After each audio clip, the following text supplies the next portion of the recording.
The Book of Esther. Chapter 9 verse 1 to 32. Now in the 12th month, that is, the month Adar, on the 13th day of the same, when the king's commandment and his decree drew near to be put in execution, in the day that the enemies of the Jews hoped to have power over them, though it was turned to the contrary, that the Jews had rule over them that hated them winky face. The Jews gathered themselves together in their cities throughout all the provinces of the king Ahasuerus, to lay hand on such as sought their hurt, and no man could withstand them, for the fear of them fell upon all people.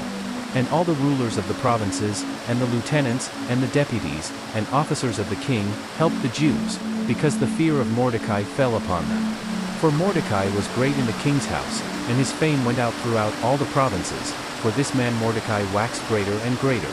Thus the Jews smote all their enemies with the stroke of the sword, and slaughter, and destruction, and did what they would unto those that hated them. And in Shushan the palace the Jews slew and destroyed 500 men. And Parshandatha, and Dalphon, and Aspatha, and Poratha, and Adalia, and Aridatha, and Parmashta, and Arisai, and Aridai, and Vajizatha. The 10 sons of Haman the son of Hammedatha, the enemy of the Jews, slew they, but on the spoil laid they not their hand. On that day the number of those that were slain in Shushan the palace was brought before the king. And the king said unto Esther the queen, The Jews have slain and destroyed 500 men in Shushan the palace, and the 10 sons of Haman, what have they done in the rest of the king's provinces? Now what is thy petition? And it shall be granted thee, or what is thy request further? And it shall be done. Then said Esther, If it please the king, let it be granted to the Jews which are in Shushan to do tomorrow also according unto this day's decree, and let Haman's 10 sons be hanged upon the gallows. And the king commanded it so to be done, and the decree was given at Shushan, and they hanged Haman's 10 sons.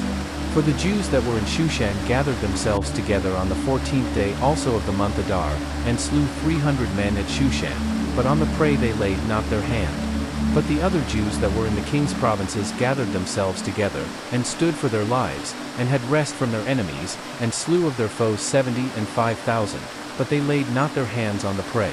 On the 13th day of the month Adar, and on the 14th day of the same rested they, and made it a day of feasting and gladness. But the Jews that were at Shushan assembled together on the 13th day thereof, and on the 14th thereof, and on the 15th day of the same they rested, and made it a day of feasting and gladness. Therefore the Jews of the villages, that dwelt in the unwalled towns, made the 14th day of the month Adar a day of gladness and feasting, and a good day, and of sending portions one to another.